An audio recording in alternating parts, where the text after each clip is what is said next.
ఈ మధ్య నువ్వు చాలా మారిపోయావే. ఫేస్ క్రీమ్ అయిపోతే నేనేం చేయను?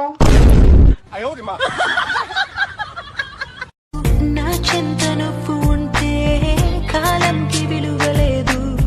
నువ్వు దూరం అయిపోతుంటే విషమనిపించెను ఈ నిమిషం. వర్షం ముందుగా మబ్బుల దర్శన. తన కళ్ళు చెప్తున్నాయి. నా కళ్ళేం చెప్పట్లేదా? నాకు తెలుసు గౌతమ్, నేను కాదంటే నీ గుండె పగిలిపోతుంది.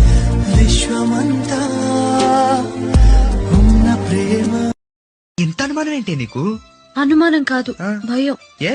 నాకు బ్రెయిన్ లేదని, చాక్లెట్లు తింటానని బోర్ కొట్టి వదిలేస్తావేమో. ఎవ్రీ ఇయర్ లాగాని ఈ ఇయర్ కూడా వ్యాలంటైన్స్ డే వీక్ వచ్చేసింది కదా.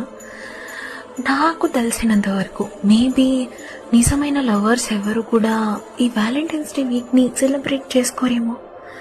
అంటే ఏం లేదు, ఏమైనా లవ్లో కొత్తగా ఎక్స్పీరియన్స్ చేసేవాళ్ళు ఆర్ ఎల్స్ లవ్ స్టార్టింగ్లో ఉన్నవాళ్ళు ఏమైనా చిన్న చిన్న హ్యాపీనెస్ కోసం పర్టికులర్గా గుర్తుపెట్టుకుని చేసుకోకపోయినా అట్లీస్ట్ ఒక విష్ చేసుకుని సరిపెట్టేసుకుంటారేమో. Maybe the real Valentine's day అంటే మన రిలేషన్షిప్స్ని స్ట్రాంగ్ చేసుకోవడం. ఎన్ని గొడవలు వచ్చినా, ఎన్ని అపార్థాలు వచ్చినా సరే, ఎన్నిసార్లు కొట్టుకొని చచ్చిపోయినా మళ్ళీ విడిపోలేనంత బాండింగ్ని, ప్రేమని ఆ పార్ట్నర్స్ మధ్య క్రియేట్ చేసుకోవడమే వ్యాలంటైన్స్ డే అనుకుంటా. లైఫ్లో మనకి చాలా కావాల్సిన వాళ్ళు ఎప్పుడు ఎలా కలుస్తారో తెలీదు, కానీ కలిసినప్పుడే మన లైఫ్ స్టార్ట్ అయిందా అనిపిస్తుంది.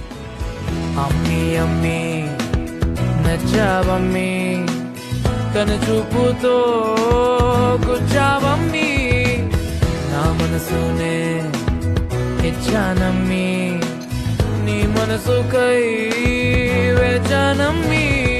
మొదలైంది నీతో ప్రయాణం, మహాబాగుంది అంటోంది ప్రాణం.